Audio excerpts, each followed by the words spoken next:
Welcome, listeners, to today's episode of the Black Business Roundtable. I am your host, Doug Blacksher, broadcasting to you live from the city. Oh, wait, I'm not in the city of Oakland, from the city of Sacramento, California. Out here taking care of some business in Sacramento and excited to make things happen. But I am from the city of Diversity, Oakland, California. Remember, this weekend, November 7th, daylight saving in California comes to an end. So roll back your clocks 1 hour. Last, oh, you know what? I was reading the wrong script.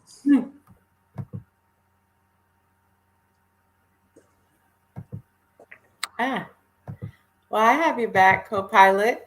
So last week we discussed the October 26, 21 decision of the Alameda County Board of Supervisors. And the decision was a 4-1 vote regarding the Oakland A's and the Howard Terminal.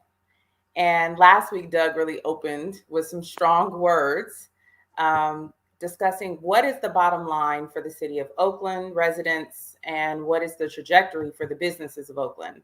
And our past guest, Trent Willis, who we're happy to have back this week, really spoke and opened our eyes.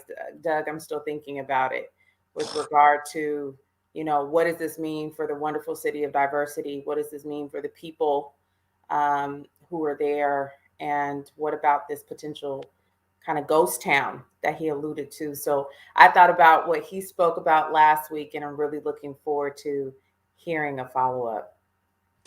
Well, like I said, Dr. Ashley, this show would not be this show if you weren't on the show. So thank you for watching my back. I do have the right script right now, so let me fire it back up. Well, let's welcome today's episode of the Black Business Roundtable. I am your host, broadcasting to you live from the city. Oh, wait.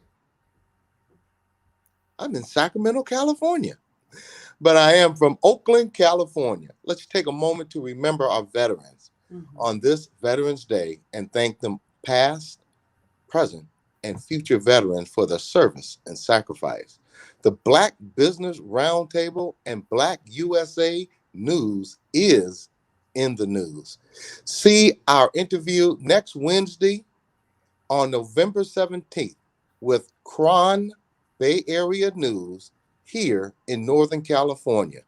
The Oakland African American Chamber of Commerce, now Black Business Roundtable, is a member of, and part of that was we were able to meet with KRON and talk and tell them about what we do. Last week, we discussed the October 26th decision of the Alameda County Board of Supervisors. The decision was a 4-1 vote regarding Oakland, the Oakland A's, and the Howard Terminal. My comments in my opening last week were simple. What is the bottom line for the city of Oakland, residents of Oakland, and businesses in Oakland?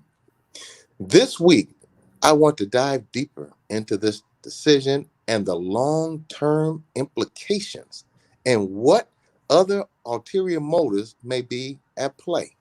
Audience, get ready, as we are going to light it up and let the tea leaves fall where they may into the laps of those contributing to the economic fallout that is happening right now. We will look at what is happening at the Port of Oakland and the workers currently laid off and the ongoing shipping and supply chain issues. A special thanks to our sponsor, Magnolia Engineering and Construction, for their continued support. And we congratulate, once again, Tammy Willis on her continued industry accomplishments. She has been selected by the Board of Supervisors of BART, Bay Area Rapid Transit, for an appointment to the BART Audit Committee. Welcome, welcome, welcome to that committee, because I'm sure Tammy Willis is going to do some awesome things while making sure the money is going in the right place. Visit Magnolia Engineering and Construction at magnoliaengineeringandconstruction.com. Today's show highlights the Howard Terminal updates and the Port of Oakland and cargo volume issues, which are continuing as items are disappearing from shelves. Why is this happening?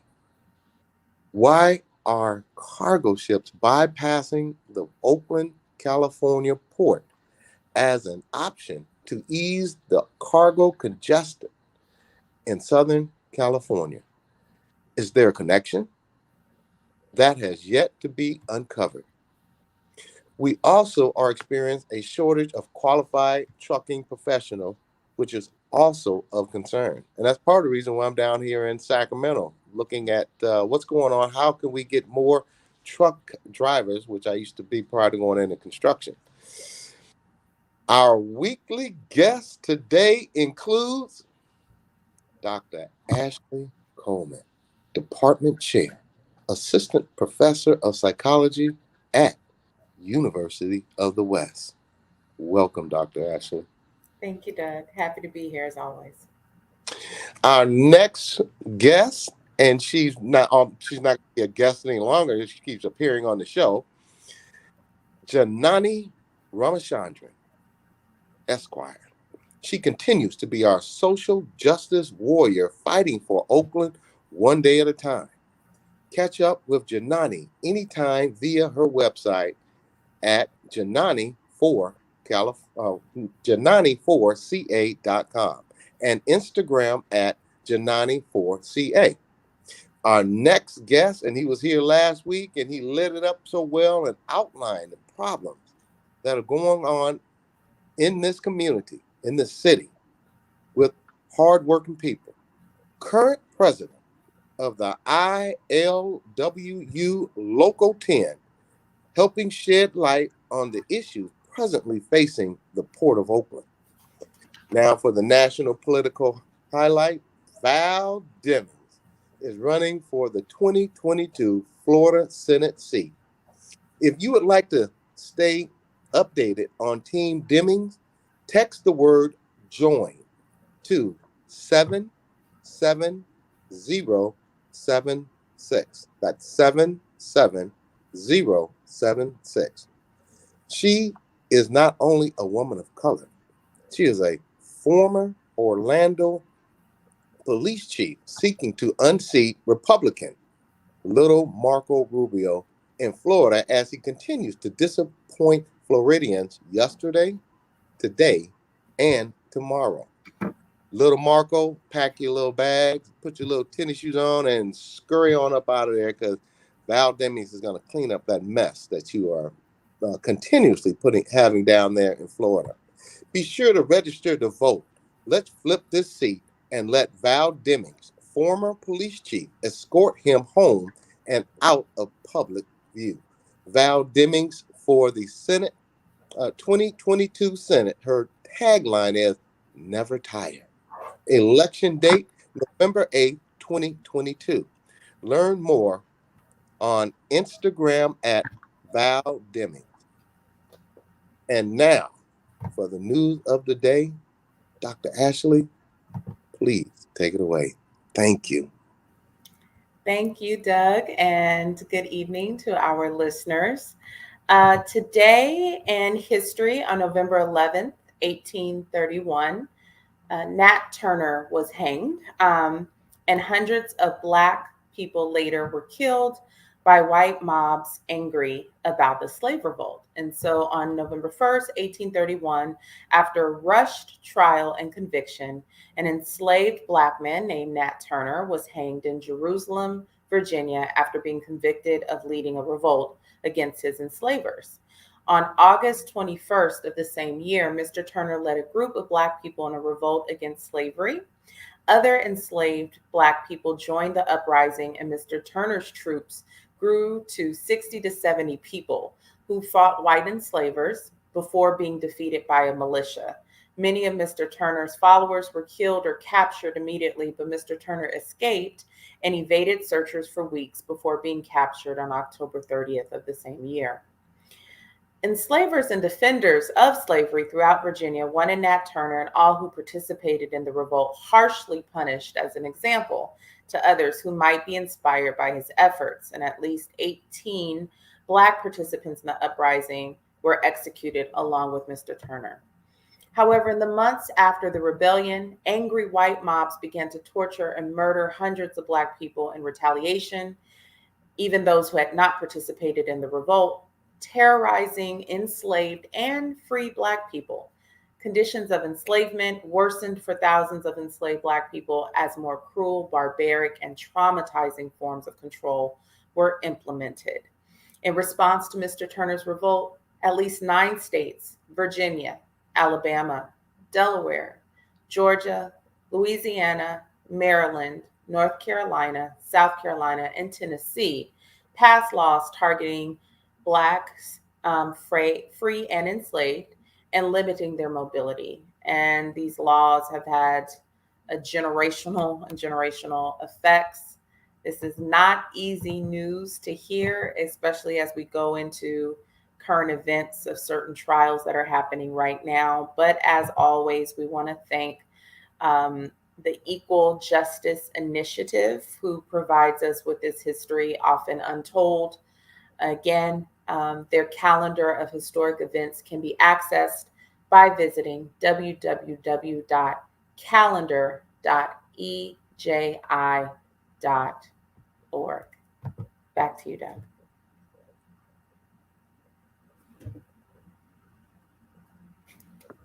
Dr. Ashley, once again, you are a fraction of my age.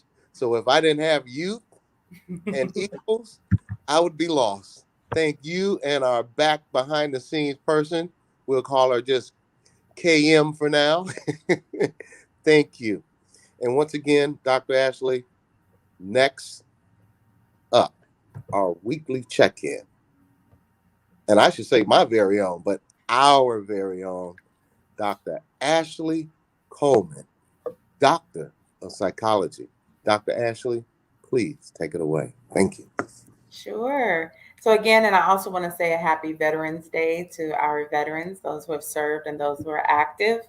As an offshoot of the current events today, we noted those 9 states who that went on and decided to pass legislation in order to target free and enslaved Blacks.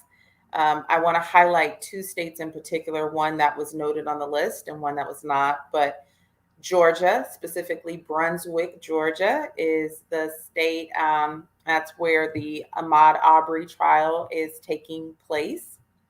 And we also have Kenosha, Wisconsin, which is where the Kyle Rittenhouse case is going forth. What's very interesting, again, about the Ahmaud Arbery trial, which was the Black man who was jogging, minding his business when he was gunned down, and that was videotaped.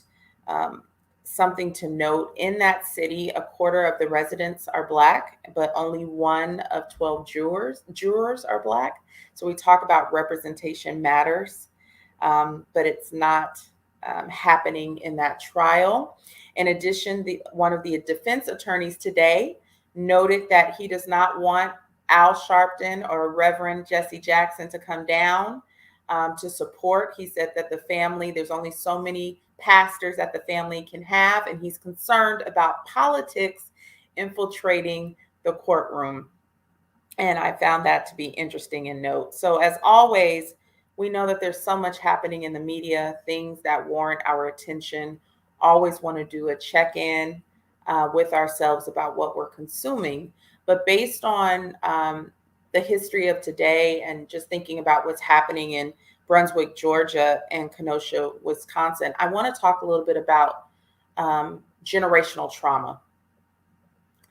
And I want to encourage our listeners that will be gathering with family members soon, hopefully safely, for Thanksgiving and Christmas and other holidays, to really consider what legacy are you passing down and what can you share with the youth about what runs in your family, the strengths, right? What are the things that run in the family? What are the gifts and talents that run in the family? But also being very honest about what else runs in the family. Is there risk or vulnerabilities for certain medical conditions in the family that lifestyle changes can help to increase the prevention of? Is there mental illness that runs in the family, even if it weren't diagnosed, but you know that there's a family member that maybe stayed with a grandparent longer, or people might have whispered about, but now's the time where we can be very transparent and empower our younger generations to really know what are they up against, what are the successes again in the family.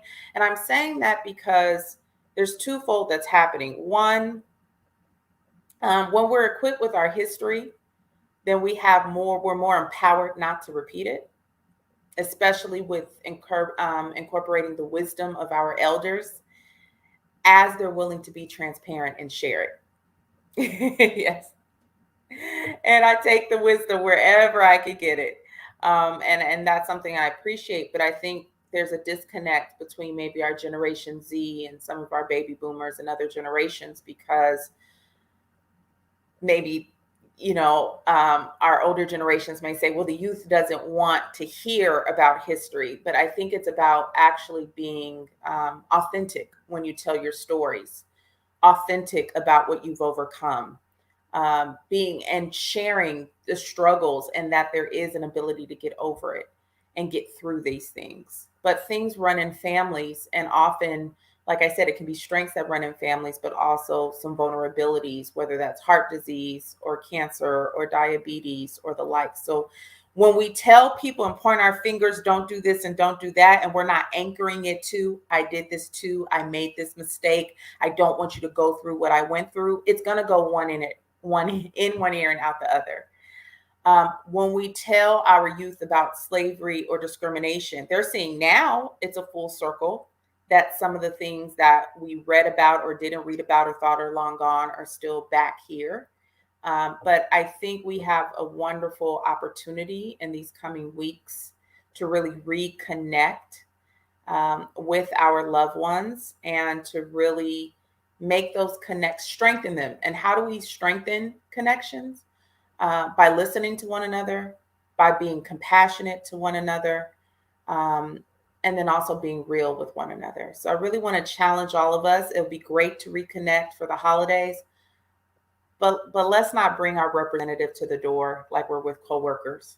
Let's get real. Let's really ask people, how are you doing, and wait to hear the response. If you notice something about your family member, you're concerned about them, check in with them, take them aside in confidence and check in with them. And more importantly, give the youth and the people that are coming after you a stronger chance to be equipped with the things that you wish you would have known. Dr. Ashley, I can't believe I was had the wrong script, and we're still on time. But I want to piggyback off of what you just said. At Christmas, Thanksgiving, Easter, and summer get-together, cookouts. Can you explain to our audience how important it is to hug somebody? Oh. Tell them that you love them. Tell them that, hey, you looked a little stressed out today. And not in a group of people, not on an embarrassing type of, you see where I'm going with that? Mm-hmm. A lot of our family members, we do not take advantage of the opportunity to not only identify that there's something going on, but to say, hey, look, it's a new day. If you want to talk to somebody, start talking to me, and maybe I can talk you in to go and see someone who's a professional. So can you just elaborate on that? And you notice since the beginning, the birth of the show, I've always pushed mental health, because if you don't have it up here, nothing else counts. Thank you, Dr. Ashley. No, thank you. And thank you for being an advocate for and champion for mental health. You know, this past 2 years have just been overwhelming. Everyone is getting their share of some type of life change, and that can include loss. And many people are trying to keep it together themselves. However, it is so important that if you notice something, to say something. And as you mentioned, Doug, and as I said, taking someone aside and just saying, hey, how are you? This is a wonderful opportunity to reconnect. How have you been? Giving someone eye contact, putting your hand on someone's back, rubbing their shoulders. And they may not want to talk about it then, but what you are doing is communicating, I see you, I care about you. And that's a seed that you can plant, that in someone's quiet moment they can think about. And then when they're ready, they can reach out to you. Be ready to listen. Don't offer something that you're not going to be ready, again, that you won't be receptive to later. Be ready to listen. And as Doug mentioned, and as you're talking to someone, check in with them about, have you ever thought about talking to a professional about this? Holiday time can bring about sadness. Last week, I talked about seasonal affective disorder. We know that with weather changes, with it getting dark earlier, we know that these things can make people become more isolated, more kind of tend to hibernate more and kind of withdraw. And so for those people that are living alone, people that may have been distant, just planting seeds. I'm thinking about you. Hope you're well. Around this time as well, we start to kind of worry about people giving things away, kind of some signs of suicidal ideation. We know that this is a time of giving, but sometimes people giving things away without regard. People also maybe neglecting their bills, neglecting to attend events and show up, saying that they're going to do something and then just kind of disappearing. So it takes a village to kind of check on one another, but just try to keep also those who are bereaved. Though this is a time that's for some people, this may be their first anniversary or holidays without a staple loved one there. So just thinking about them, it can't always, if it can't be a phone call, can't be in person, a text, I'm thinking about you, you're on my mind. If you want to talk, I'm here. So planting seeds. Thank you, Dr. Ashley. Dr. Ashley, something just went across the screen that said a Black Business Roundtable. If it was a white Business Roundtable, it would be hypocrisy. I want to address that. If Blacks had the same opportunity in business as whites, if this country haven't been built on the backs of free Black labor for 400 years, it would be no need for Black Business Roundtable. Now, if you could say it more mentally understandable for that listener, I want everyone to understand this podcast is designed to equip Black people with the power it takes to sustain, to grow, develop, and not just financially, but mentally. So thank you for allowing me to address that. No problem. Dr. Ashley, please give a couple of minutes to our sponsors, and we are still good on time, thanks to you. Go ahead, Dr. Ashley. No problem. Thank you, Mr. Donnie Glover of BlackUSA.News. Again, thank you for creating this platform and a safe space for us to give special attention to communities that have been marginalized strategically. Okay. Want to invite our listeners to tune in to Chapin Friends on Mondays, Party Marty Let's Talk on Tuesdays. I'm like you, Doug. I can't say Party Marty Let's Talk without cheesing. And again, want to acknowledge our main sponsor, Magnolia Engineering and Construction. Their vision is to further the presence of Black women in the construction and engineering industry through key partnerships and building contracts in the municipal, government, and transportation sectors.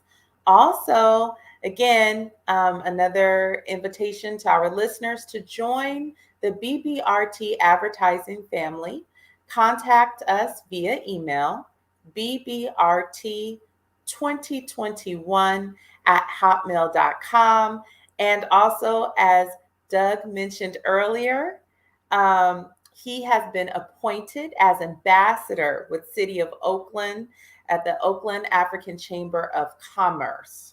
And our BBRT host will help navigate getting more businesses of color and women-owned businesses contracts with the City of Oakland. Want to salute you, Doug, for your efforts in the community and for using your platform for the expansion of visibility. So thank you for what you do.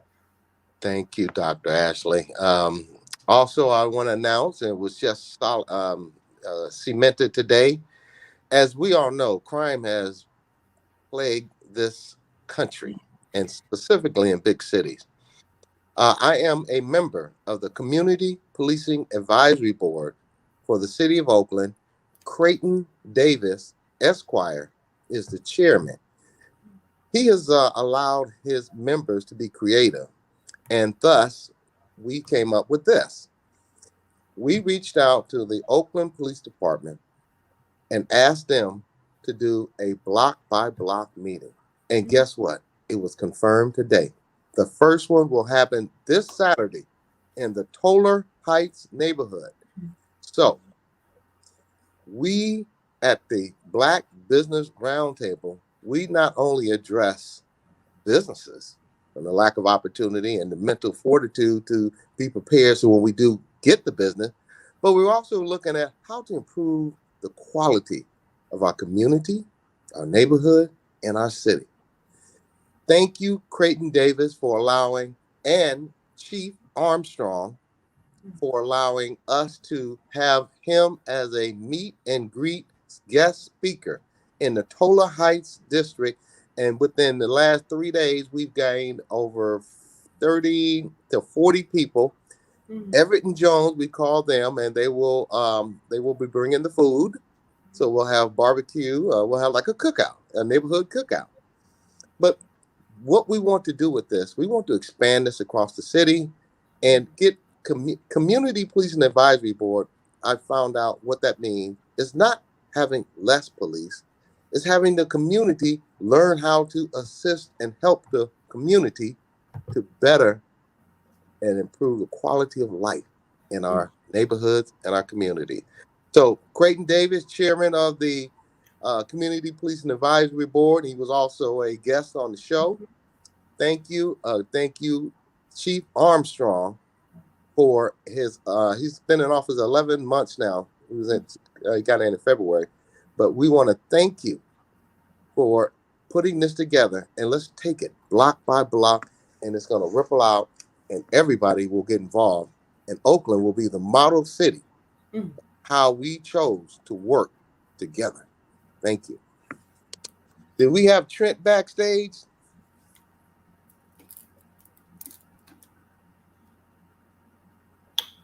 I think he'll be here. Oh, there he goes. Well, let's welcome back Trent Willis, current president of the ILWU Local 10. Let's light it up and get real with the follow-up conversation on the Howard Terminal and the Port of Oakland continuing cargo volume issue and the layoffs that have occurred. Last week I asked you, Trent, what does the decision regarding the Howard Terminal really mean for the City of Oakland and the impact this will have for workers, residents, and businesses? Who benefits the most from this decision and who is likely to suffer the most? Thank you, Trent, for coming back on the show. All right, you're welcome. And also thank you for having me back on the show. I want to just start out by sending, like I always do, sending greetings to all of you from the International Longshore and Warehouse Union, Local 10. Our membership has instructed me to thank you personally, Doug, and also Brother Danny Glover and and also you, Sister Ashley Thank you. Coleman. Mm-hmm. And we appreciate all that you do in helping us get our voices out and our opinion heard across this country, because they people look at your show all across the country. So thank you very much for that.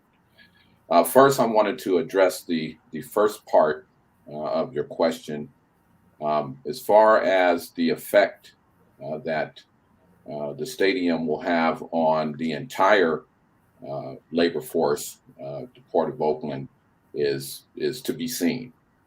As far as layoffs, the local 10 members, we haven't experienced any layoffs. It doesn't really work that way with us. We are a union hall based workforce. We get dispatched out of a union hall in sequential order every day to ensure fairness to our members. We have different, I don't want this to sound bad, but we have different classes of workers by seniority, not by race and religion and all of that. So it's not a discriminatory type system that we have, but our Class A members are awarded first choice of job. And then we have our partially registered members who are Class B members, and they have the second preference of job. And then we have our casual workforce. And what's happening within the ILWU Local 10 is that when ships don't call the port, or when the amount of ships that used to call the port, when that number goes down, then you have our casuals and Class B workers are the first ones hit, meaning that they to put it bluntly, they come and they sit in the hall without an opportunity to work. Okay. The worse it gets, the more people in the hall that it affects, meaning the Class A members, depending on how low the work totals go, will be eventually affected also. So it's very similar to being laid off, except that when the work picks back up, then things start going as normal. And I didn't mean to interrupt you, but does the long LA and the southern ports know that you have people who are waiting to go to work? Do they? I mean, and if can you talk to that briefly? Because if they have ships waiting out there and customers waiting for their stuff, and they know we have people who can unload the ship, is anybody talking? Can you speak to that briefly? Yes, we are talking. Matter of fact, our international president, who is president for the whole coast, basically, has had conversations with the governor in regards to the ocean carriers bypassing the Bay Area port. Now, what you have to understand is that we're in the midst of contract negotiations. Our contract doesn't expire until July of 2022. However, the discussions and ramping up of posturing and getting ready for contract negotiations is starting to happen now, in particular with the employers, because in order for the employers to be successful in getting what they want out of us, is they have to convince the public that something's wrong with what we're doing now. Okay, so there's a lot of factors. There are a lot of factors involved in what you see happening now. The only way we could discuss it is in a speculative type way. Like you said earlier, it doesn't make any sense for ocean carriers to stack up a bunch of ships down in Southern California and wait months for them to be worked when we have room here in the Bay Area. So when you look at that and you look at a capitalist society where losing money is like kryptonite, to the corporate world, And you know how the people who control the corporate world, losing money is something that is the last thing on their list that they want to happen. So there has to be some type of purpose or some type of scheme behind what's going on. It has to be a pretty serious scheme, for the ocean carriers to be willing to lose this kind of money. Mm-hmm.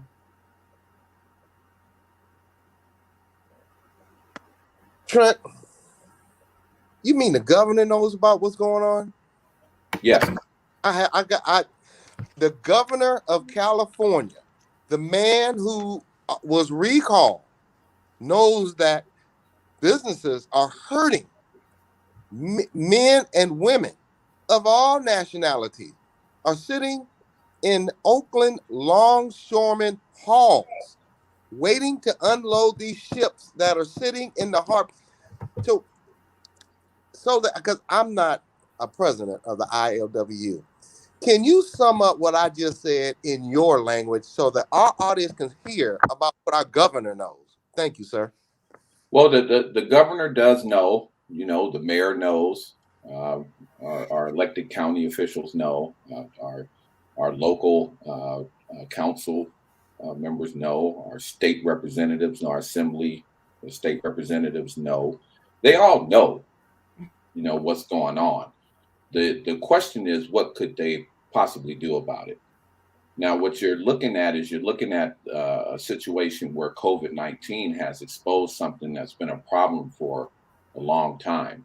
And it has to do with a lot of regulations and fees, things like that being charged to different parts of the supply chain. And now that the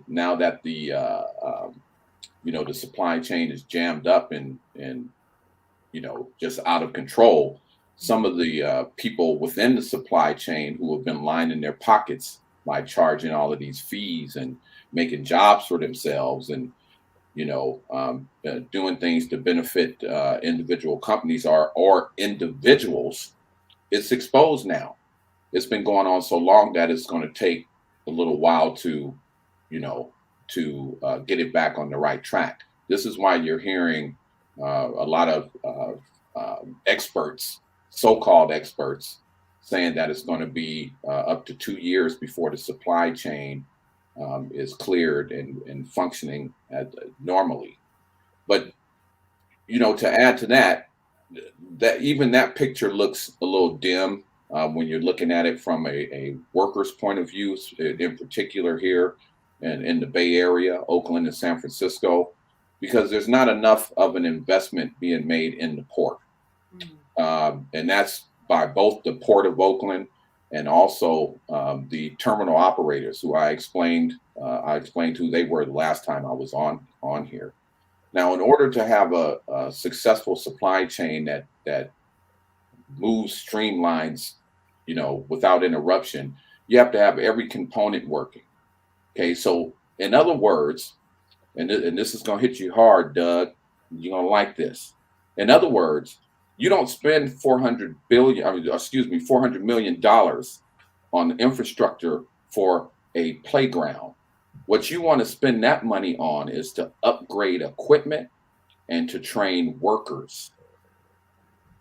You need me to say that again? Okay, you upgrade equipment and train workers. We are, meaning my brothers and sisters, are out there right now. Even as I speak, some of them are operating equipment that's been around here for way too long. Okay, equipment that is outdated. We have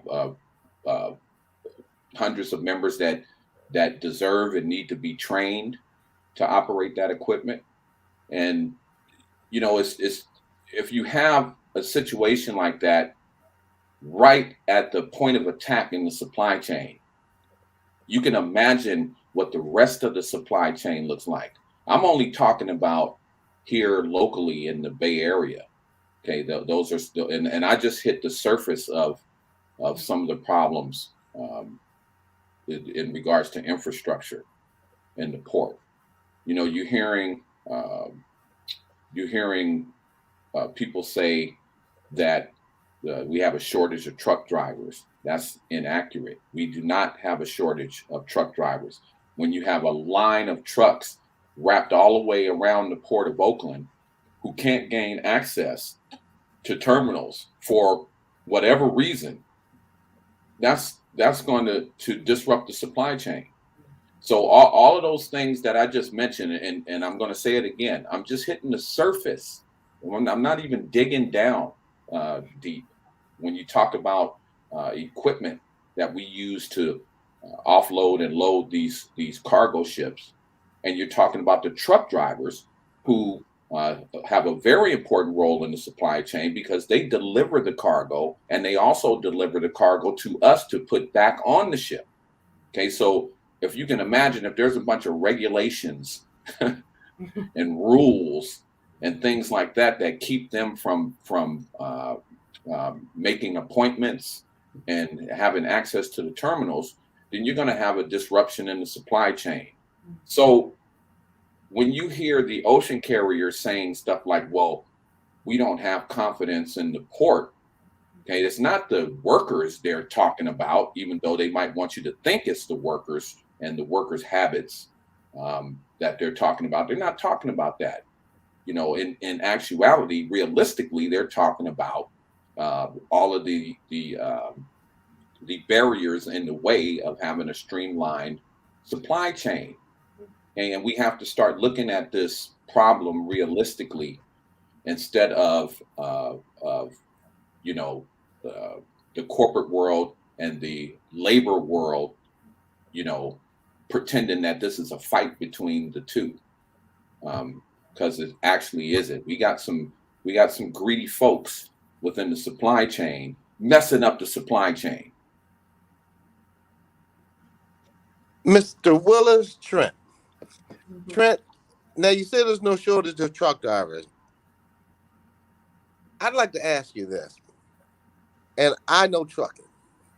Don't truck drivers get paid by the mile? So if that is true, and they're sitting stacked up around the port, how much money are they making? Okay, well, let me clear this up.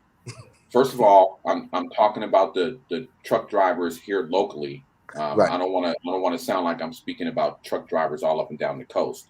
Okay. There could possibly be a shortage of truck drivers in Southern California. I don't know about that. I doubt it. Okay. And if there is a shortage of truck drivers, we can go back to this same narrative that we've been talking about since COVID-19 hit in 2020. Okay. There is truck driver is not a very attractive job here. Ever since I'm trying to find the right word to say it here, you know, but ever since the Teamsters haven't been a union for the truck drivers, you know, these independent haulers, hey, they don't make enough money. The truck drivers in the Port of Oakland get paid by the container, okay, not by the mile. Okay, so if you are a truck driver and you're getting paid by the box, you cannot afford to sit outside of a terminal and wait in line for 8 hours. Okay, depending on how much money you're getting paid for that one container. Okay, some truck drivers don't even get a chance to deliver the cargo or the empty container back to a terminal after they've waited outside of a terminal all day. And then there's no money. There's nothing there. You know, that doesn't contribute to, first of all, with the most important thing, which is the truck operator's family. And it doesn't contribute to the local economy, because if that truck driver or truck drivers don't have any money, they're not going to go to Walgreens and spend any money. Okay, they're not going to go to the movies. They're not going to buy a car. You know, they're not going to even buy gas because they can't afford to buy it. A lot of these truck drivers are responsible for the maintenance of their own trucks on top of that. Okay, so you can see how unattractive that would be to a worker. And I've always felt for the truck drivers who have to deal with that, and I have to sit up and watch them deal with that every day. There's definitely something that needs to be done within the inner portion of the supply chain, meaning our priorities.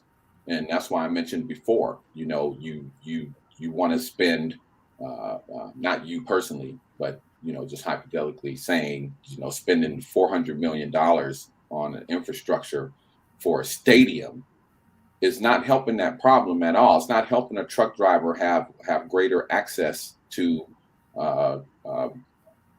cargo terminals, so that they can deliver cargo to the stores.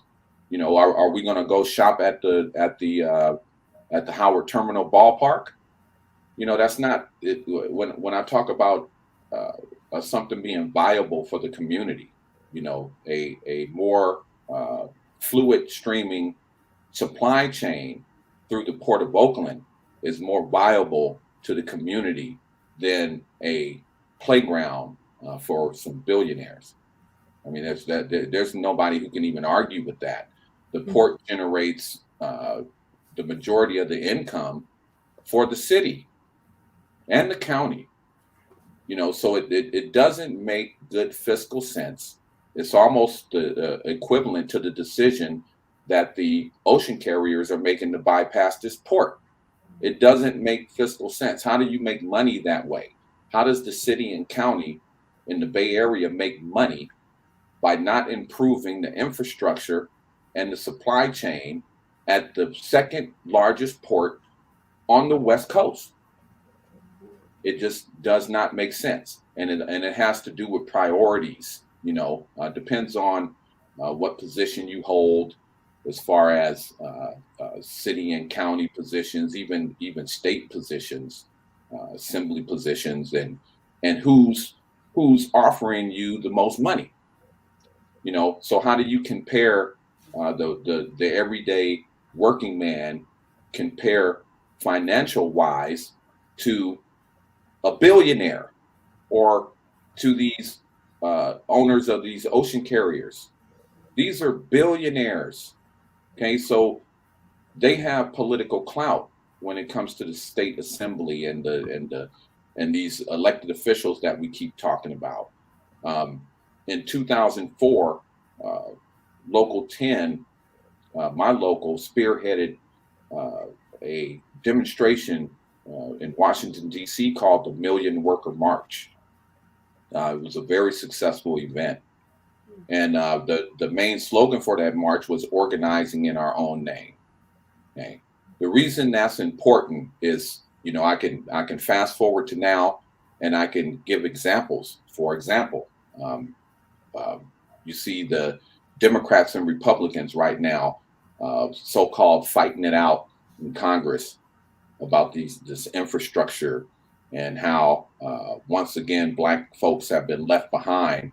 All of the bills that benefit Black folks are still on the table with no resolution.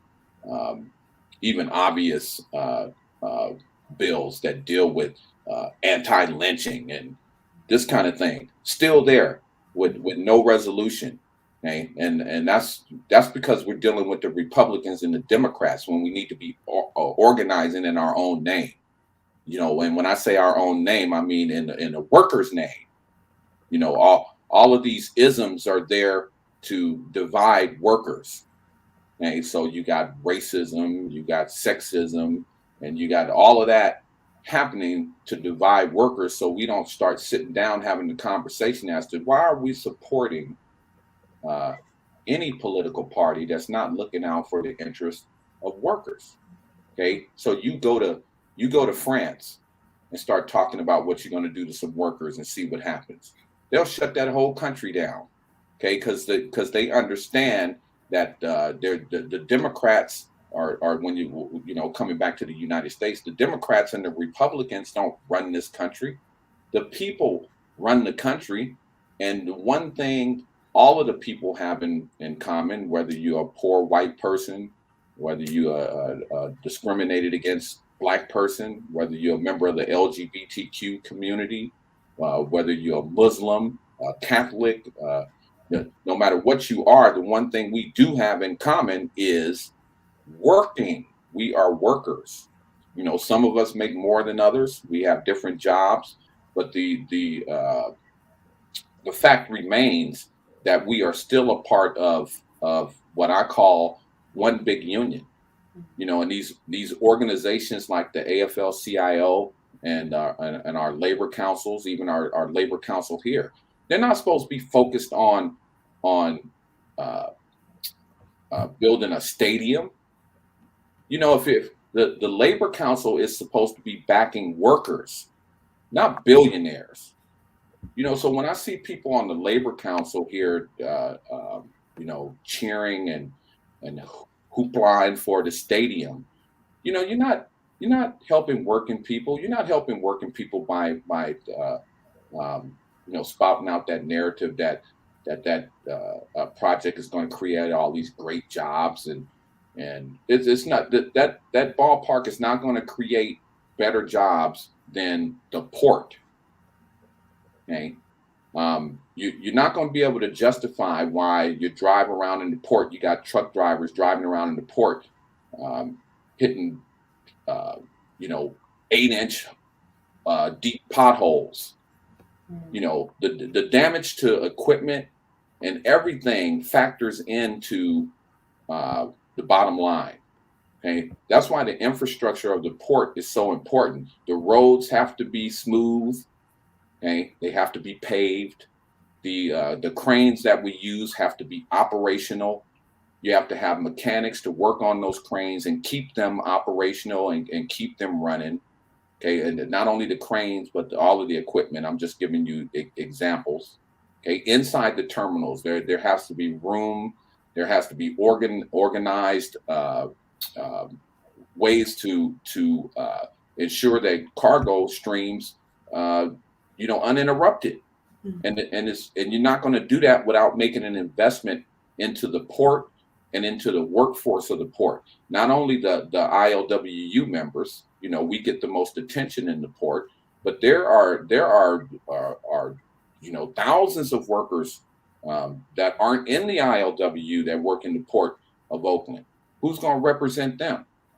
Okay, so when you got the Labor Council, talking about a baseball stadium that can be built in East Oakland, okay, and it could provide just as many jobs as they're claiming it's going to provide at the port. We have to listen to these conversations intelligently. We got to stop going along with the narratives and start questioning things, because certain things are simple. They don't, if they don't make sense, they don't make sense. And I challenge anyone to answer that question, how not investing into the infrastructure of the port is going to help the port continue to be a viable asset for the Bay Area and the community at large.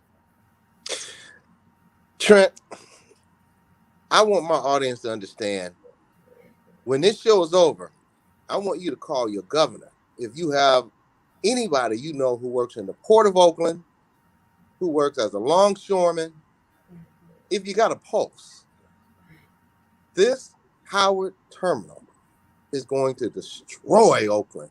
And that's why the mayor of Oakland was trying to get other cities to help her destroy Oakland. And I hope she was unsuccessful with that. But the next question, Trent, who supported this decision to move ahead with the Howard terminal, and who was against this decision, if you know? Well, at the Stefana. Yeah, I don't want to. I mentioned this at the last, and this is why I like your show, because we could be relaxed and talk just like we're talking in the living room. And those are the kind of shows that I think are have the potential to be very successful. Okay, and there was only one county supervisor that voted against the proposal. And I mentioned who that was last time I was on here, his brother Keith Carson. Keith Carson, Right. my man. And then the other three didn't, even though he's the chief in charge there, right? So you would think that the subjects would follow the chief, but it depends on who's influencing you here. Who are you listening to? Who's offering you things? Politics has become something that's not for the people. Okay, it doesn't seem like there's a lot of listening to the people, and I'm not just talking about local politics. Big money is running politics. Let's just not even sugarcoat around it. The people who have the most money influence politicians more than the everyday Joe Schmo like you and I. Now if working people did a better job at working together, which is what organizing in our own name means, then we would have the resources and also the money, even though I don't think it should take money for you to represent the people when that's your job, when you get elected. However, divisions keep the labor movement from being as powerful as it could be. And that's where those isms come from that I talked about earlier. Racism being the biggest, because if you can get poor white folks to believe that they are poor because of a poor black discriminated against man or woman, I mean, you got us. Okay, because that's effectively keeping those two people from talking. Okay, if you can put on the news and you can show 2 or 3 mentally ill black people attacking Asians, right? And you can put out this narrative that black people are attacking Asians when the history of this country should have taught Asian people who's really attacking them. Okay, then you got us. How are we gonna connect together and talk about what's actually important, which is economics? Economics is what's important. The discussion between the races should be about economics. And why do we have one race that is benefiting the most from economics, and then you have all of these other races that are struggling for the crumbs? That's the discussion that needs to happen. Okay, so you have a situation, and I kind of touched on this during the last show, where you have people. We'll give this group of people here a little something, and then they'll think they're better than the other group of people, and then we'll give this group of people a little something, and then they'll think they're better than this other group of people. That keeps them from talking and understanding that the goal is supposed to be fought and reached for by a united front. Okay, working people in this country have to get by the isms. Okay, you will never see justice, you'll never see equality in a capitalist system without getting rid of the isms. Okay, and that's what the Million Worker March was about. It was about organizing in our own name, organizing without the hatred of racism and discrimination, sexism, organizing for benefits for all workers, and it's not about race, but so many things that we do, even within the labor movement, different organizations who I won't name specifically, but getting involved. And as long as I've been involved with the labor movement, I see the same type of discriminatory practices, that you see anywhere else. And this is when you're definitely involved in a group, meaning the labor movement, that's supposed to be working together without any divisive lines. Okay? The only organization I've ever seen that came close to doing it, and this is why they came under so much scrutiny and so much attack by the government, is the Black Panthers.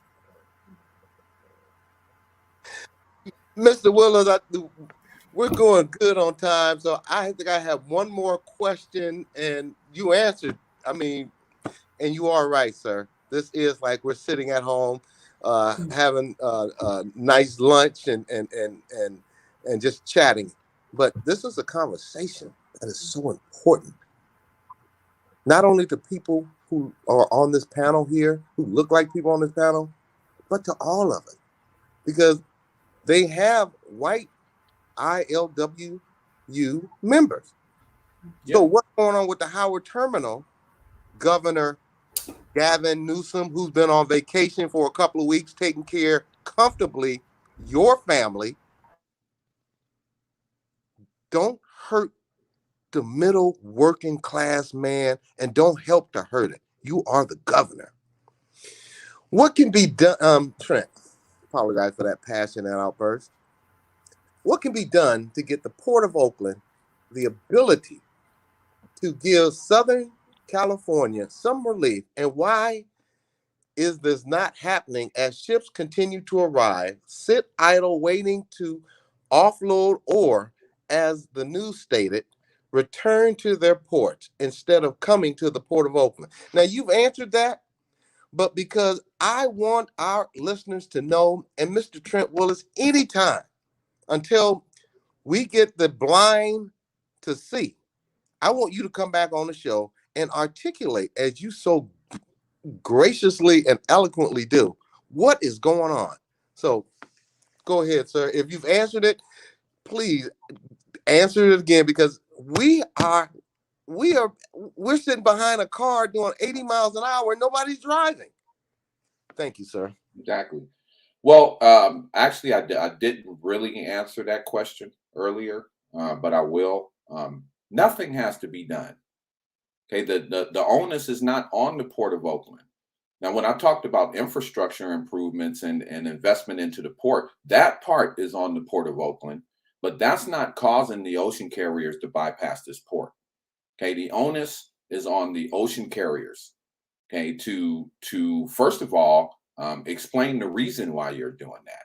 Yeah, you know, maybe the ocean carriers need some type of spokesman or something to you know, because a lot of people are asking the leaders of the labor movement what's going on, and the leaders of the ILWU. We don't have any control over what the ocean carriers do. You know, and on your last show, I explained how the terminal operators don't really have control over what the ocean carriers are doing. Now, I don't know what they're doing behind the scenes. You know, I talked about those contract negotiations earlier. So I don't know if they're huddled up in a room, you know, behind the scenes with this scheme plan and you know, trying to some kind of way affect contract negotiations. You know, I don't know if that's happening. There could be a number of things that's happening, but the bottom line is the way to fix the problem is to just sail the ship up here and dock it in the Port of Oakland so we can work it. I mean, it's no rocket scientist, you know, mathematic equation, you know, that we need to. It's not complicated. You know, matter of fact, none of the things that I've spoke of is very complicated. You know, you make a decision if you in your household. Hey, if you got things breaking down around your household and you go out and buy a Bentley, what's going to happen to your household? There's no magnificent mathematical equation to that. You know what's going to happen to your household.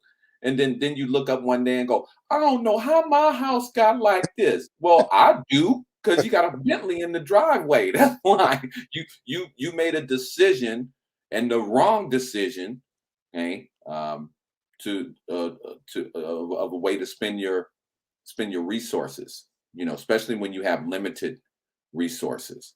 Okay, now after the pandemic, it's been clear that not just the Port of Oakland, but the whole country has been devastated, and resources are you know, dwindling down. You know, there's a fight, scramble for resources. You know, they say only the strong survive, so the labor movement has to learn from its lessons from the past and make itself strong enough to survive. We can't survive divided. There's no way you can make the case. For example, I gave you the scenario of the buying the Bentley before you make improvements or you make repairs to your house.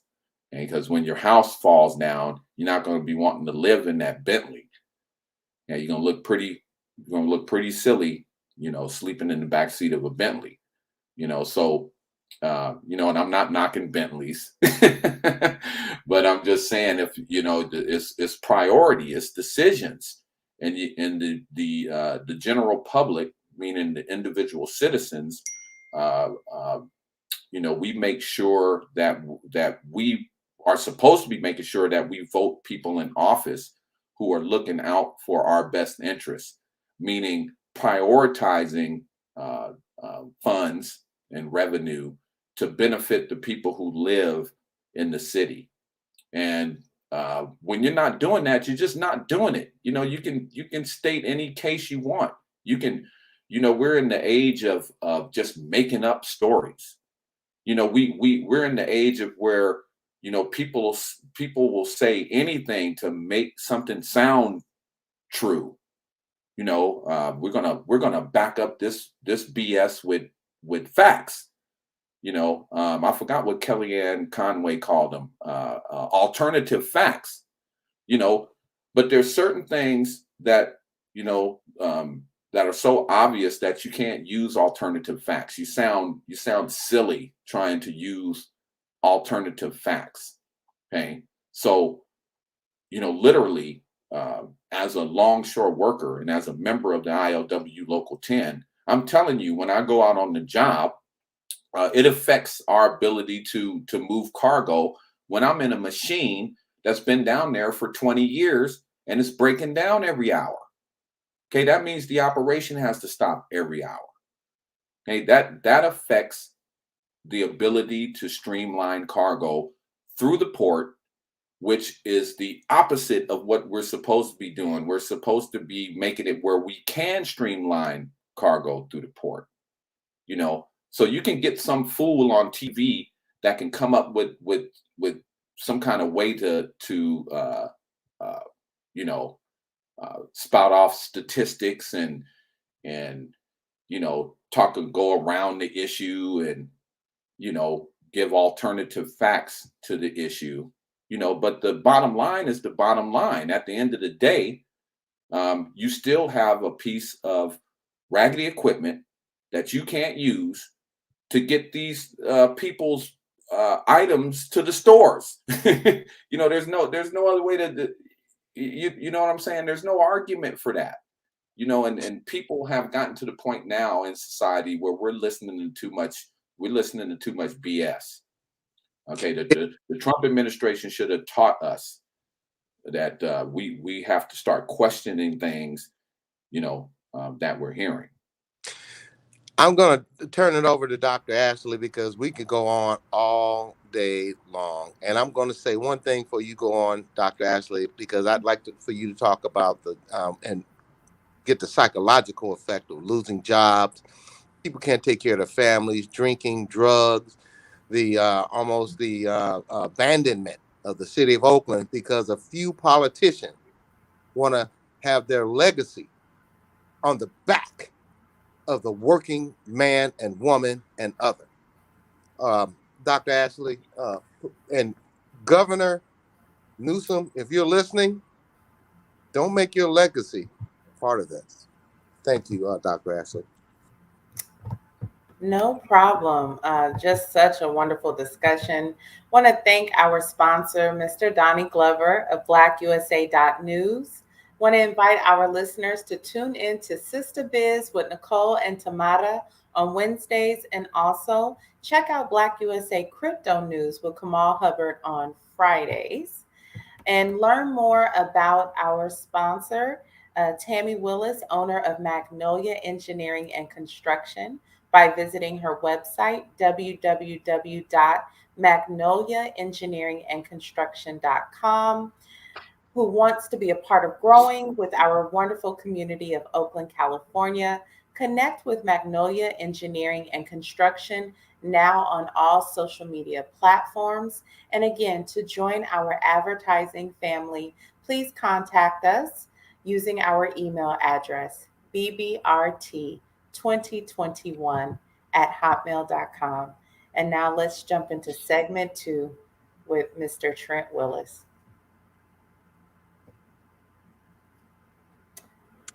Dr. Ashley, can you fire off our the question I'd like, if you can look at the psychological impact before we went to break. That was the question I wanted you to ask. What is going to be the psychological impact? People walking away from $200,000, $300,000 jobs because one billionaire got his buddies to do all this calamity, this buffoonery. Thank you, Mr. Willis. It's buffoonery on the backs of working America. What's the psychological effect? Thank you, Dr. Ashley. No, thank you. Actually, Trent, after your last visit, I had quite a few conversations with people who were worried about your prediction if this continues, and it's exacerbated this idea of Oakland becoming a ghost town. And we talked about Detroit. We talked about, again, Pittsburgh and this idea, Pittsburgh and Pennsylvania, and this idea of just different cities that were transformed, that were booming in their industries. And then when the industries left, they were dilapidated. And so had quite a few conversations of that. I think right now we're in terror. Let's just label the feeling. There's scared, there's worry, and then there's terror. And we're at terror. And the reason why I say that is we're almost 2 years into a global pandemic where every day there's an idea of coping and adapting to the new normal. Oakland is a working town. We always have been. We're a hustler's town. We make things happen. People are willing to go get it. And Oakland has a very rich history as we talk about activism with the Panthers. And then Oakland also has a history of the crack epidemic and what happened when there was systematic dismantling of our activists. And so if we talk about scarce jobs, then we get people in a place of desperation. Yeah. First, there's an exodus for those who are privileged, who have resources, who have families. Come here or come here to this city, bro. I can get you on at this job. First are going to be the exodus of those who can leave. And then there's those who are left.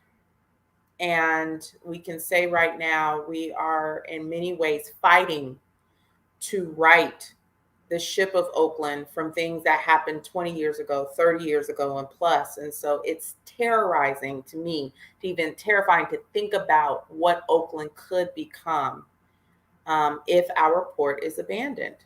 And when we talk about jobs and desperation and people have families, we're starting to see it more on the news. I'm an Oakland native, but I'm in Los Angeles.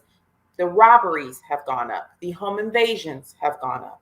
Substance use has gone up. Drug dealing has gone, just any type of way when you are hungry, when you are desperate. So we have to be mindful of that. And so I just think, as you mentioned, Trent, last week, it just really got me and other listeners just thinking about, wow, we really need to get our elected officials and bug them to the point of, hey, we love our city. We're not going to let you just take our city and gentrify this and ship us out to nowhere. We can't move back. Several of us are multi-generational Oakland natives. And then there are many of us who want to come back and live and can or being pushed out. So I just think it may get us to a place of desperation. And it depends on what the goal is. Is the goal to turn Oakland back white?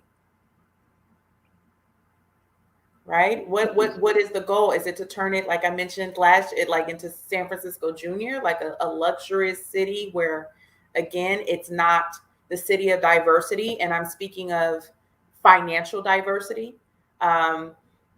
What are we really, it depends on what the goal is and what the vision is for Oakland. And I think that's being unveiled slowly but surely. Well, to comment on that, I think that you know, even though we can't pinpoint what the scheme or plan is, you know, I think that it's kind of obvious that whatever is going on, it is not positive for, you know, working people. What I see Oakland turning into, you know, and I've been here. I actually live in Berkeley, so Berkeley is right next to Oakland, where you know it's the same. Uh, um, you know, as far as proximity is concerned, the two cities behave absolutely differently. However, just living in the Bay Area, I've seen it transition into what it is now, where you know, back when I was a kid, and you know, people growing up in my generation will you know attest to this. Is it was a much more feeling of freedom here in the Bay Area, much more liberal. Not saying that it's not liberal now, but it's changing into a bureaucratic red tape type situation, and it's also there's also anxiety now when I leave the house. You know, because they're like you mentioned before, crime is on the rise, homelessness is on the rise.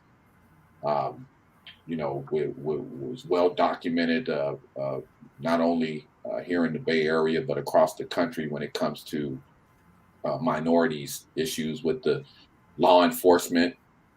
Um, you know, there's always an anxiety when I look at the way that the city and the port is handling the port of Oakland. You know, I'm a third generation longshore worker. The industry has definitely made it possible for not only African Americans, but mainly African Americans, but all races of people here in the Bay Area to make the type of living where you can improve the generational wealth of your family, you know, by sending your kids to college and making sure that they're educated. Um, you know, even my sister and myself. Yeah, Tammy Willis is my sister, by the way, the owner of Magnolia, the CEO of Magnolia Engineering and Construction. You know, that wouldn't have been possible if my father had not been a longshore worker here. His our way of life was a little different from a lot of people. You know, my dad was able to send me to good schools. I was educated. My sister went to good schools and was educated, and now we're able to sustain a way of life that should be afforded to every working person. You know, and when you cut that water off, the first demographic of people who are going to be affected by that are African Americans. Okay, so I said this on the last show. We need to stop acting like that. You know, it just because people get their feelings hurt and people don't want to hear it, that we're going to stop talking about the plight of African Americans. Okay, when I talked about that you know, the point I made earlier about, you know, giving a group of people something to make them listen to you and go along with the narrative, you know, everybody knows that Black people are last in the racial makeup. You know, and I'm not saying that second to last is any better, you know, because you have Black people, you have Mexicans, okay, then you have Asian people, then you have white people. Okay, there's been studies done about this. Okay, when you talk about different races of people and their ability to earn and to you know, make a way of life, you can go back into history and you can look at all of the times when Black communities strive to do better and to make their own way of life and built their own communities and had rich communities where employment was gainful, and the community was happy. And every time that happened, what happened? It was destroyed in some kind of way by the power structure of this country. Even at times where there were times when communities were actually bombed by air, by not the military, but regular white citizens, flew over black communities and dropped bombs. Trent, somebody was flying them planes, and it wasn't black people. It wasn't black people bombing their own communities, So you'll have people talking about, the results of that. Nobody wants to talk about the root. Okay, the results is that now you have a community that is in disarray, and you have children who are born that's being affected by the results of these things happening. The result of drugs being distributed freely through the poor communities. Okay, the result of let's see, what was I'm trying to think of the city. It wasn't, Tulsa, Oklahoma. Yeah, think of the ramifications and the result of not just that community, but hundreds of communities being done exactly like Tulsa, Oklahoma. Okay, think if those communities had not been destroyed, and we had all of these different hundreds and hundreds of different Black-based financial communities that provided opportunities for Black people all across this country, especially now in the information age where you have the internet and you have ways of keeping in contact and doing business streamlining, where you don't even have to you wouldn't even have to move to Tulsa, Oklahoma now. You could be doing business with what they call the Black Wall Street, okay, here in California, okay, and you could be doing business with Tulsa. Black people all over the country could be doing business together. Okay, but what I just described is exactly what the power structure did not want. And that's the reason why those communities were destroyed. And I mean literally burned to the ground. Okay. But this is going to hit you even harder. And I normally don't like to talk without, all of the facts in front of me, but this just came to my head. And during the 1600s, when slavery was just popping, you actually had a revolution that took place where the poor white indentured slaves, which they were just a step up from slaves because they actually were getting some type of monetary payment for what they were doing. But they weren't getting nowhere nearly enough to make a way of life or to bring themselves out of poverty. Those whites teamed up with the Black slaves and fought, to have a better way of life. And that's exactly what the power structure does not want. Now, you notice that has never, ever, ever happened again, because you have to understand that the power structure also learns from things that they do wrong as far as their evil scheme is concerned. Okay. The equation is always the same. If you can look all the way back to the 1600s, and you can see what is the most dangerous for the power structure that controls all of the discrimination and all of the hate and everything that we go through negatively as people. You can see the one thing that they're afraid of. And that's the one thing we need to do, is we need to do the same thing that those brothers and sisters back in the 1600s did. Now, I'm pretty sure that some of those poor white folks still have racist, ideologies and all of that, but they got rid of the ism and they started thinking about economics. Okay, economics. When you start concentrating on economics, then you don't have time to concentrate on the isms. And the only way to solve the economic problem is not to allow a race of people to be at the bottom of the totem pole and be poor. Okay, even if you're a race of people who gets treated, fairly decently in society, you still can't afford to have other races of people being treated more poorly than you are, because that feeds into the power structure system that breeds all of the discrimination, and we have to be smarter. You could look at the Black Panthers, and I know I've said it already, but the Black Panthers came the closest to actually creating that situation where, especially Brother Fred Hampton, if you've seen that movie, what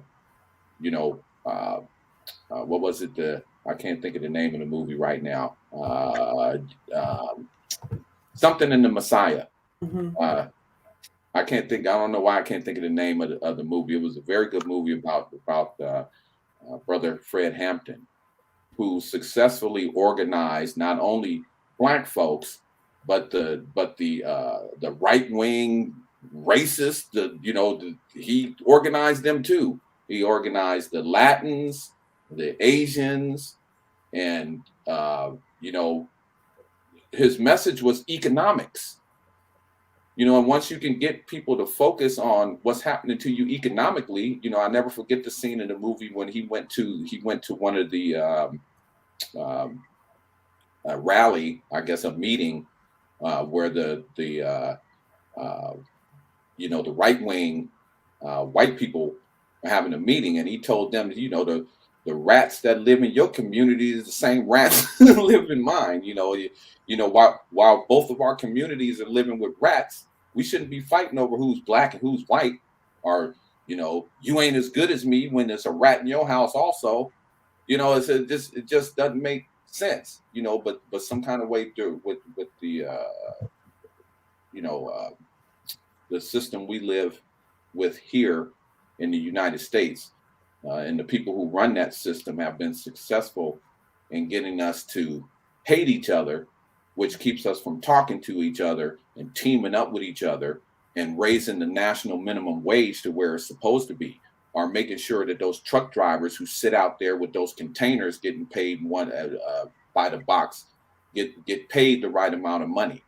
Okay, if you raise the wages of the workers, and specifically even those truck drivers I'm talking about, you raise the wages of the truck drivers, and then the people controlling the money within the supply chain, they don't have any choice but to make the flow of cargo better, because they're not going to pay some truck driver $1 million to sit outside of a gate and not be able to deliver a box. Okay, they're gonna make sure that we paying this guy. We're gonna make sure that he gets in this terminal and delivers this box. We're gonna make sure she gets in this terminal, deliver this box. Trent, we're getting ready to wrap it up, but I want to say this. It is as if the port of Oakland is being targeted to fail.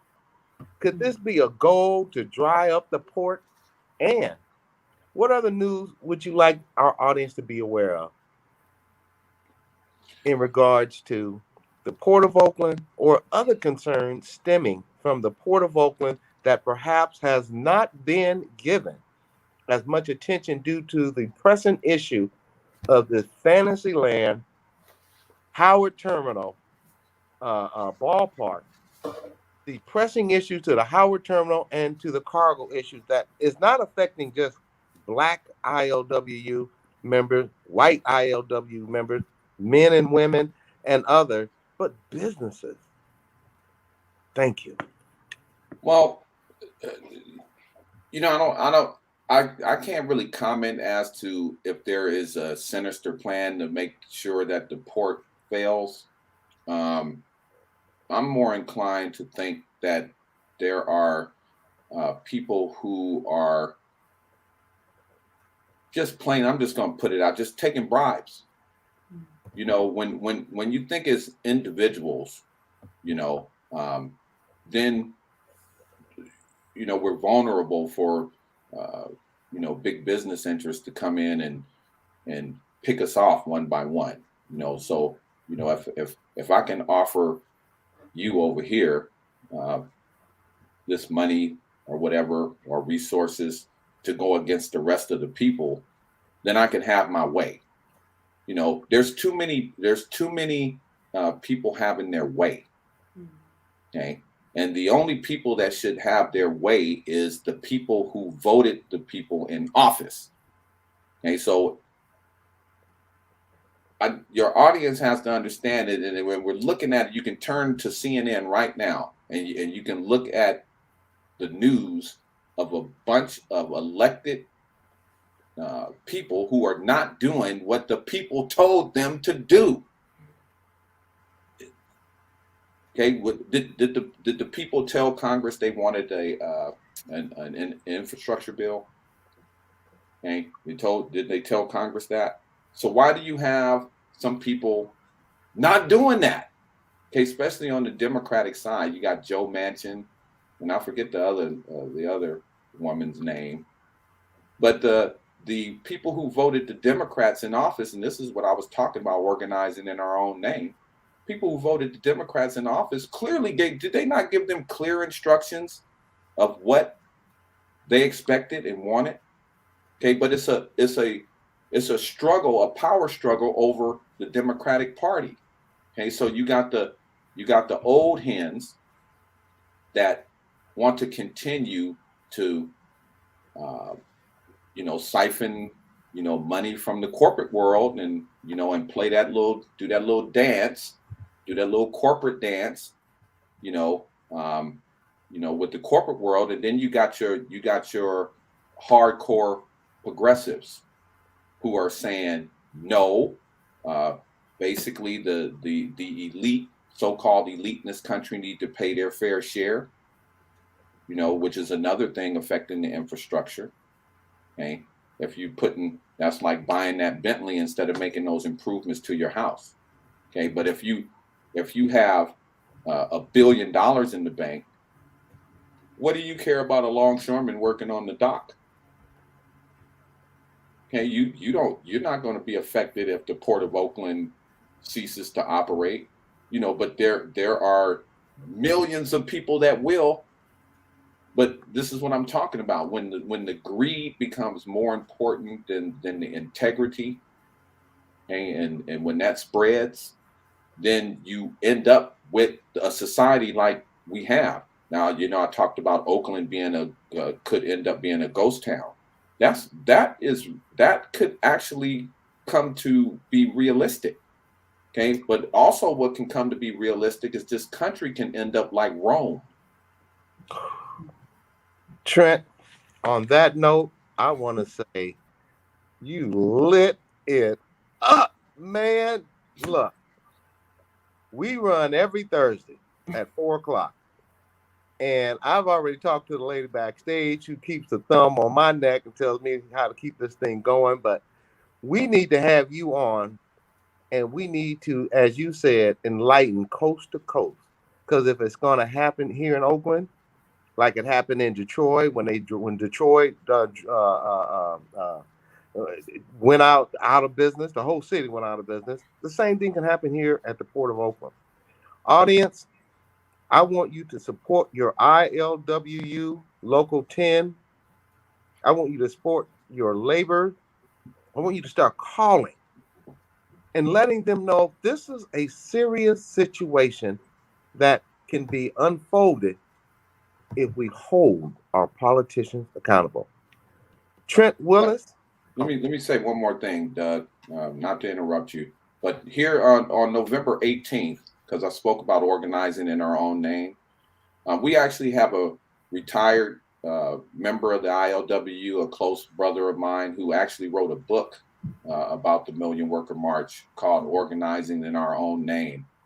And we're going to be having a podcast on November 18th, where the major organizers of the Million Worker March are going to be reflecting on the event and actually talking about how important it was to organize that event. And that brother's name is Brother Clarence Thomas. I think you might have met Brother Clarence Thomas. He spoke at the event we had at the Union Hall to commemorate Sister Angela Davis. So he's the author of the book. And then there's also going to be myself. I was a co-convener of the Million Worker March along with Brother Gabriel Prowl. He's an ILWU member from our Seattle Pacific Northwest area. We're going to have Chris Silvera, who is a general secretary for the Teamsters. And then we're going to have Sister Brenda Stokely, who is a retired from AFSCME union. And we all got together back in 2004 and organized the Million Worker March, which it's still going strong. The community is still solidly behind the ideology of the Million Worker March.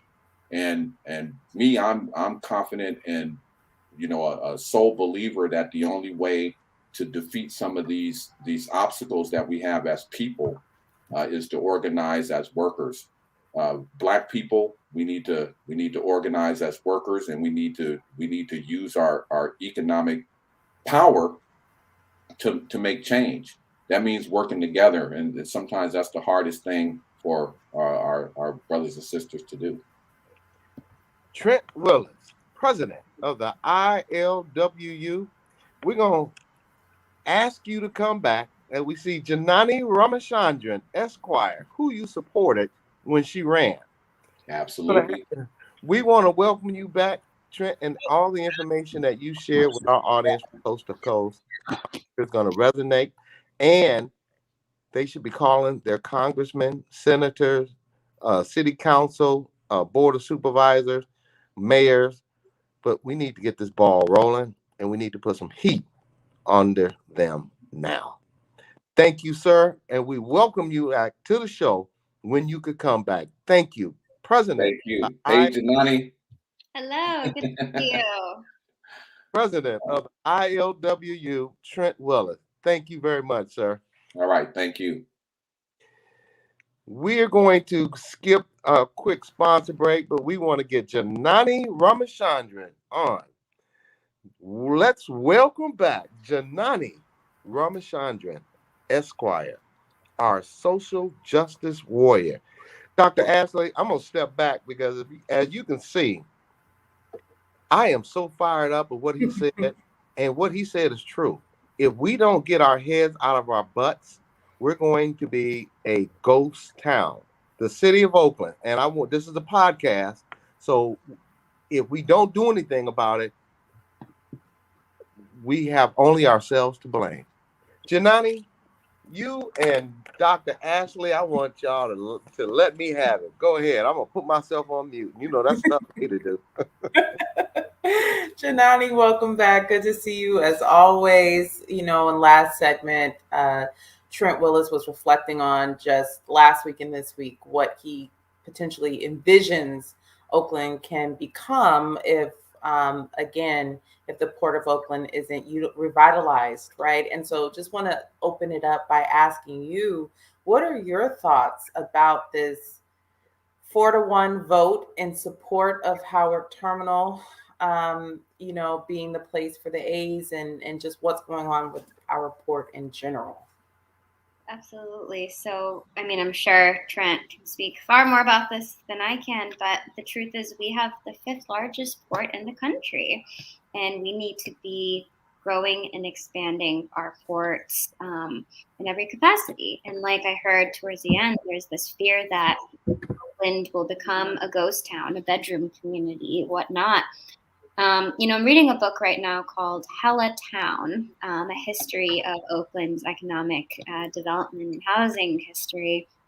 And it's really eye-opening to learn about all of the different industries that had a mainstay in Oakland. We were known for canneries, for car manufacturers, for all of, even our airport was significantly more, one of the most significantly more trafficked than San Francisco for a period of time. And, the industries that we do have here, we need to preserve and expand and grow and support. Yes, certainly all of the small businesses, but also the larger industries that are responsible for employing so much of our community. And I think when it comes to Howard Terminal, the dialogue has just become so toxic and so polarized, and people are blinded to listening to other sides. And I think what we need to just sit down and focus on is how do we come up with a situation where we prioritize the well-being of residents of Oakland, where we support workers, especially those with existing jobs at the Coliseum, and how do we use any project involving any sports team for the benefit of Oakland and economic development, not corporate greed. And I know there are council members. The council, came up with a term sheet to say, okay, we're willing to explore working with you, A's. And the way that the A's just shut down some of these proposals for affordable housing, for environmental mitigation, for important things, if this project does go forward, was shocking and pissed off a lot of A's fans as well, who thought that their team would want to work with the city for the betterment of community members. I mean, personally, of course, like probably a lot of you, I would love to see the A's stay in the Coliseum. What happens is out of control. I just think it's sad the way that profits are being prioritized in these dialogues rather than people.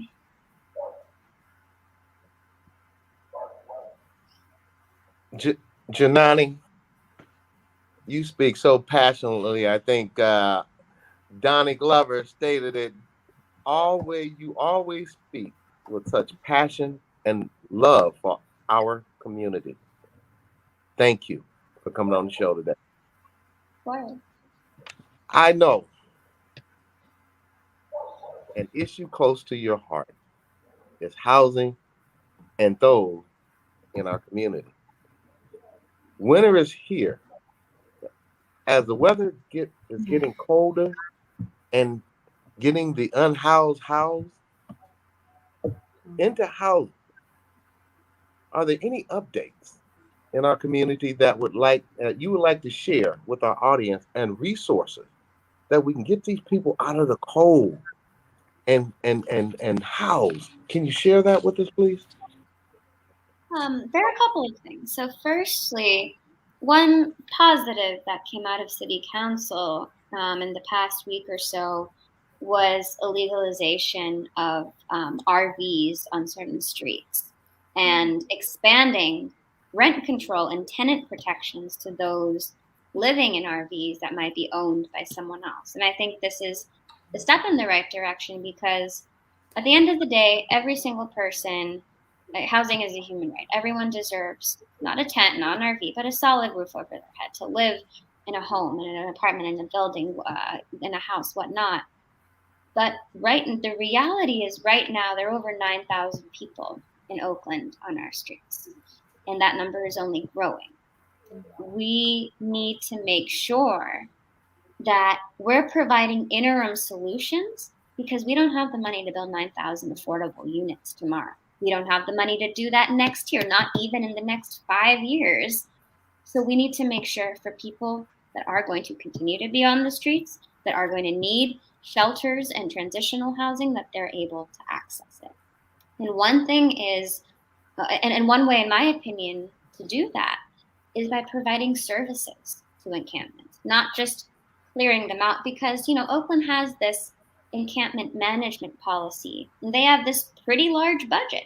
And as a city auditor reported a few months back, that budget is not going towards services for our unhoused. A lot of the times, it's going towards police and city staff pushing people from one end of the park to another, from one street to another. It's just trying to put a Band-Aid over the problem, and it'll pop up somewhere else. So I think to make sure that we have long-term sustainable solutions. It has to include, can we have a park of RVs on government-owned land? Can we convert another motel or a hotel into safe shelter for folks? What are the sustainable ways where we can make sure that people have a roof over their head while investing in these long-term solutions? And those long-term solutions cost money, and our local officials, many have, but we need to do better in advocating for the funds from the county, from the state, and from the federal government, because they have the money and Oakland needs to get it. Dr. Ashley, I have to say this before you ask your question. We have the money to buy the Fisher family a Disneyland park, but we don't have the money to take care of men and women who are sitting in shelter, unsheltered places all over the city. It's shameful. It's disgraceful. Thanks for pointing that out, Janani. Dr. Ashley, please. I'm still in the spirit of transparency. I'm still stuck on the idea of 9,000 people being unhoused in the winter, as winter is approaching in the Bay Area. And we like to say that the coldest days in Oakland are, like December 1st and beyond. And I'm seeing that also in my second home of Los Angeles. And it's really sad. Janani, we want to invite you to share any additional resources that you may have for our renters who may be seeking support, maybe facing evictions or foreclosures for our homeowners.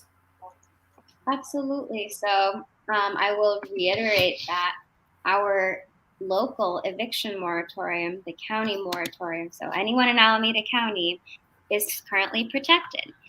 A landlord can't force you to leave your home. It can't evict you because you weren't able to pay rent right now. Our eviction moratorium is still in place.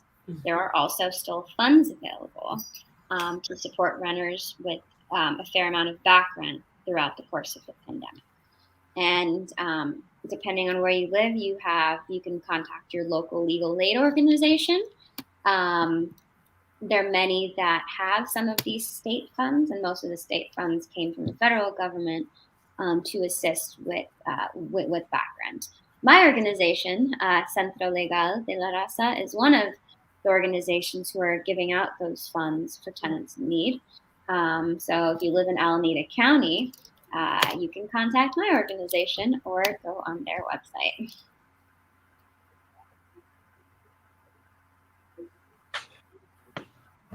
Janani, I'm going to say this because you're my little sister. You're a third of my age, but I want you to continue to fight the good fight. We at the Black Business Roundtable support your efforts. We support you. You come from sincerity, and you come from a person who really wants to make a difference. And some of these politicians should learn from you. And when you run again, for whatever you run again, and you should run. I've been all over the city of Oakland. I'm down in Sacramento trying to do some political things. But we need young people like you who are visionary, who are deeply concerned about improving the quality for all people. So thank you very much. Dr. Ashley, can you address the psychological effect for these kids who are going through their first Christmas, another Christmas, or years, if not decades? Because some of them start here at birth and are homeless until they're 18 years old. What is the psychological effect for the child? Then please address the psychological effect for that parent who feels that he's let his or her child down to give them basic human needs of a human. Thank you. As a big question, Doug, but you bring up children are very much vulnerable. They take in, but they're very observant. They take in the world as in they have responsibility for what goes on around them. And so often, no matter what type of experiences children have, they can sometimes blame themselves for what's going on. And so, but they start to learn differences very early on. So, why does my classmate going to school noticing differences with parents, or oh, you have a house, noticing difference of clothing?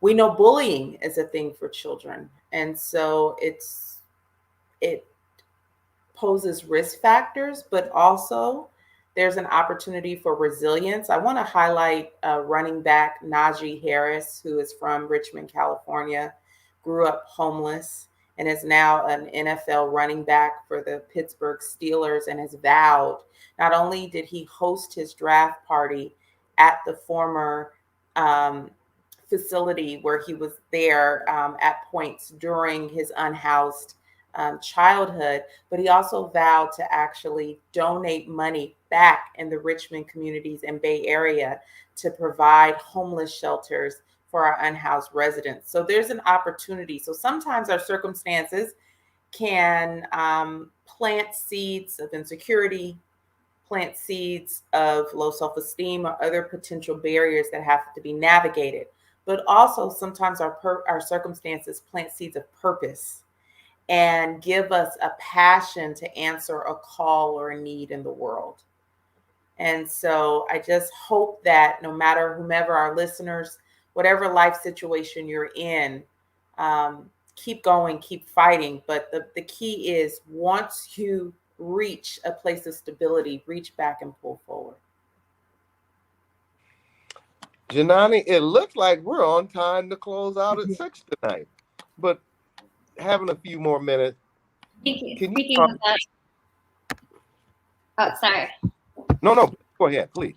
I was gonna say I actually have to leave to Richmond right now. Speaking of Richmond, there's a group of workers who work for the company Hellofresh who are trying to organize a union. They've experienced some real extreme workplace safety violations and wage issues, and are really trying to band together. And as part of a coalition in Oakland and throughout the greater East Bay, my organization and folks I'm in community with want to amplify the voices of workers here. So I'm heading to Richmond for a solidarity event. I think this is the perfect place to kick off the evening. So thank you again for having me. And what was the name of that? Oh, go ahead. I'm sorry. No, go ahead. No, what was the name of that company that is terrorizing their workers? Well, there are a lot of companies. I can go on. There's a long list of people. But this one is called Hellofresh. And yeah. No, go ahead. Go ahead. And sometimes, well, thankfully, unions can push companies to do better. And there's promise. All of the evil wrongdoers in these corporations that are mistreating workers can and will turn around when they realize that workers have power, that tenants have power, that people of color have power. And, I'm here to support and amplify people through education of legal knowledge and public advocacy. So, yeah.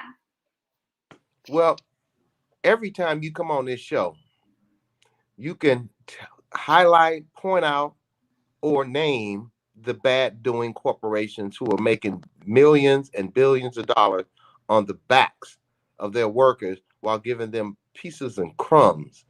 So when you get over to HelloFresh, tell them if they don't get their act together, they're going to be saying goodbye, stale. Will do.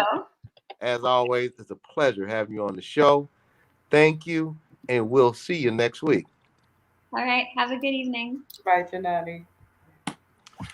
Dr. Ashley, we're wrapping up another great show.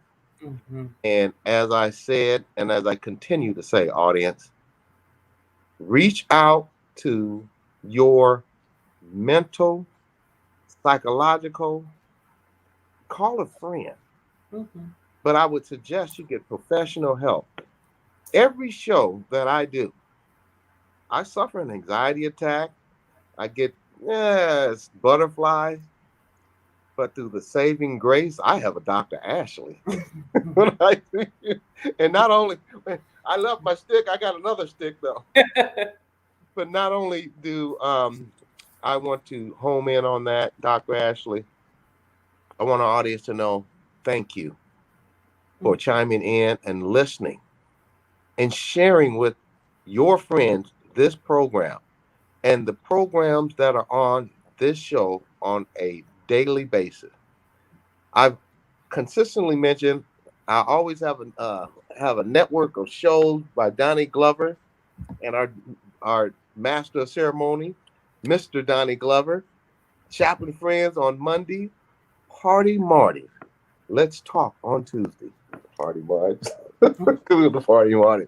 Sister Biz with Nicole and Tamara on Wednesday.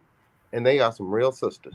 They are really together. They're out there in Baltimore making a difference. Thank you, Tamara and Nicole. And my brother, Black USA Crypto News with Kamal Hubbard.